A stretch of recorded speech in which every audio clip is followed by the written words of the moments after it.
இன்று நாம் குரு பயிற்சிக்கு பார்க்கக்கூடிய ராசி கன்னி ராசி. இந்த கன்னி ராசி நேயர்களுக்கு இந்த குரு பயிற்சி எப்படி இருக்கும், இதனுடைய பலன்கள் எப்படி இருக்கும் என்பதை இப்பொழுது நாம் தொடர்ந்து பார்க்கலாம்.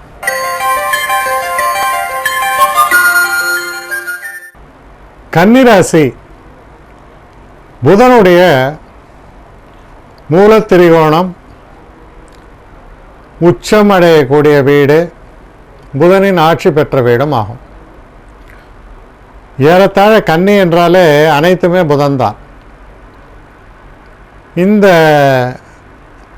ராசிக்கு அதிபதி புதனாக வரும்பொழுது குருவாகப்பட்டவர் 4ஆம் வீட்டுக்கும் 7ஆம் வீட்டுக்கும் உடையவர். 4ஆம் வீடு என்றால் மாத்ருஸ்தானம், கல்விஸ்தானம் என்று சொல்லப்படும். ஆனால் வித்யாஸ்தானம் என்று சொல்வார்கள். அதாவது வித்யாஸ்தானம்னா படிப்பு. குரு படிப்புக்கு அதிபதி தான். நல்ல நாலேஜ் கொடுப்பார். பல துறையிலும் நிபுணத்துவம் ஏற்படும். அதே நேரத்தில் வண்டி வாகனங்கள் போன்ற விஷயங்களுக்கும் குரு அதிபதியாகிறார். வீடு போன்ற விஷயங்களுக்கும் தாயாருக்கும் குருவே அதிபதியாகிறார். இப்போ இந்த குருவானவர் இந்த மாதிரியான முக்கியமான சமாச்சாரங்களுக்கு அதிபதி. அதே மாதிரி 7ஆம் இடம் என்று எடுத்துக்கொள்ளும் பொழுது குரு 7ஆம் வீடும் குருவினுடைய வீடு தான். அந்த 7ஆம் இடம் என்று எடுத்து பார்த்தீங்கன்னா 7ஆம் இடத்துல மனைவி, தொழிலில் பார்ட்னர்ஸு, இவங்கள்லாம் இந்த 7ஆம் இடத்தை குறிக்கிறார்கள். ஒரு விதத்தில் 7 என்பது மரணஸ்தானமும் 7 என்பது தான். ஆனால் அதுதான் செயல்படும் என்ற அவசியம் இல்லை. அது அந்த காலகட்டத்தில் அந்த தசை புக்திகளில் அது செயல்படலாம். இப்போது மனைவி, நமக்கு வாழ்க்கையில் வரக்கூடிய சௌரியங்கள், தாயார், இந்த மாதிரி முக்கியமான விஷயங்கள்லாம் பங்கு வகிக்கக்கூடிய குருவானவர் இந்த கன்னியா ராசியை பொறுத்த வரைக்கும் பாதகாதிபதியாக வருகிறார். பாதகாதிபதினா என்னன்னா, எந்த பலனையும் முழுமையாக தராமல் அதில் குறை வைப்பது பாதகம்.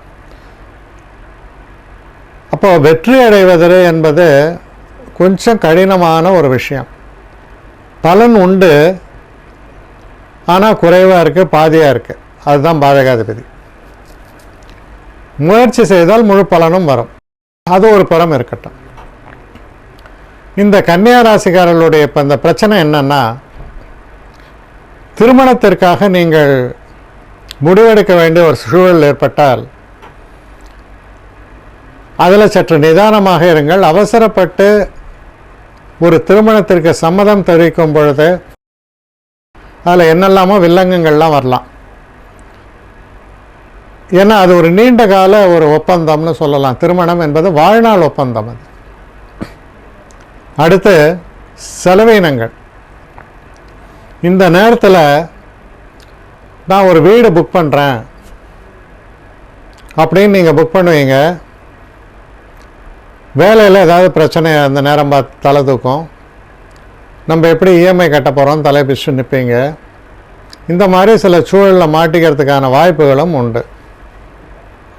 அதனால் நீங்கள் பெரிய விஷயங்களெல்லாம் கையாளும் பொழுது அதை நம்மால் சரியான முறையில் நிர்வகிக்க முடியுமா, சமாளிக்க முடியுமா அப்படிங்கிறத தீர ஆராய்ந்து யோசித்து பின் அந்த முடிவுகளை எடுப்பது நல்லது. எதுலையாவது அகலக்கால் வச்சுட்டு 2 பக்கமும் சருகுதேன்னா ஒன்றுமே பண்ண முடியாது. கொஞ்சம் எச்சரிக்கையாக நீங்கள் செயல்பட வேண்டியது அவசியம்.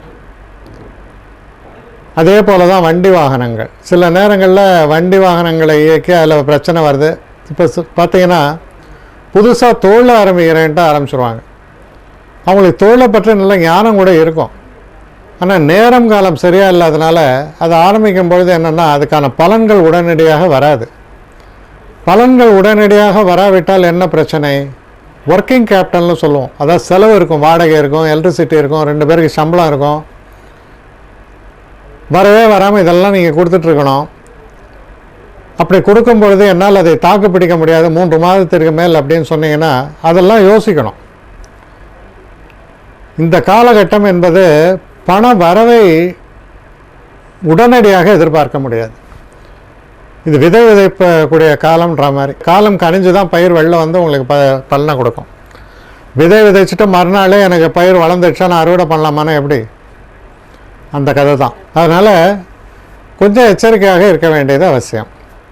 ஆனால் இன்னொரு விஷயத்தை பார்த்தா சனி பகவான் 3ஆம் இடத்தில் இருக்கிறார். அது ரொம்ப ரொம்ப உங்களுக்கு ஆதரவான ஒரு சூழல், தாக்கு பிடிக்க முடியும்.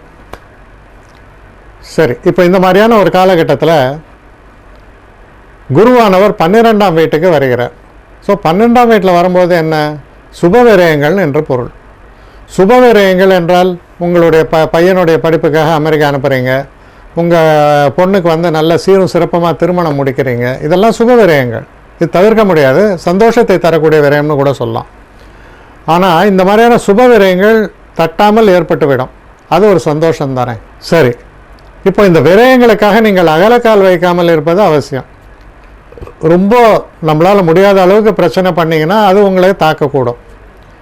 இப்போது இந்த குருவானவர் பார்க்கக்கூடிய பார்வை ரொம்ப முக்கியம். இந்த குருவானவர் 4ஆம் வீட்டை பார்க்குறார்.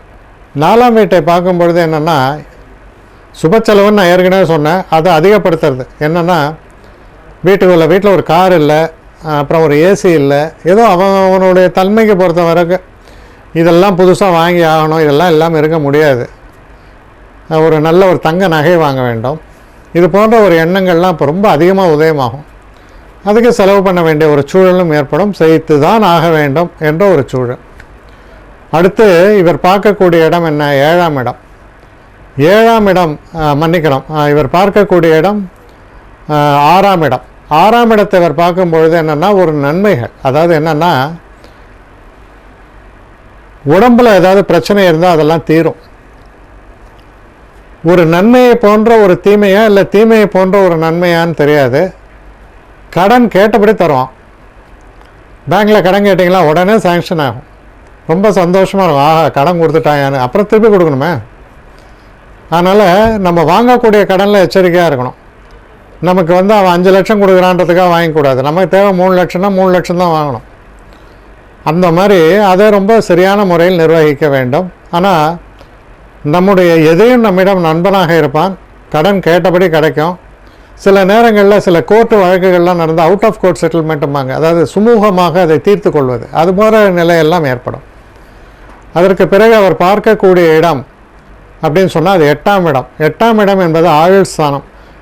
ரொம்ப உடம்பு முடியல, அவர் போயிடுவாரோன்னு நினச்சிட்டு இருந்தாங்கன்னா அவர் நல்லபடியாக ரெக்கவர் ஆகி வருவார்.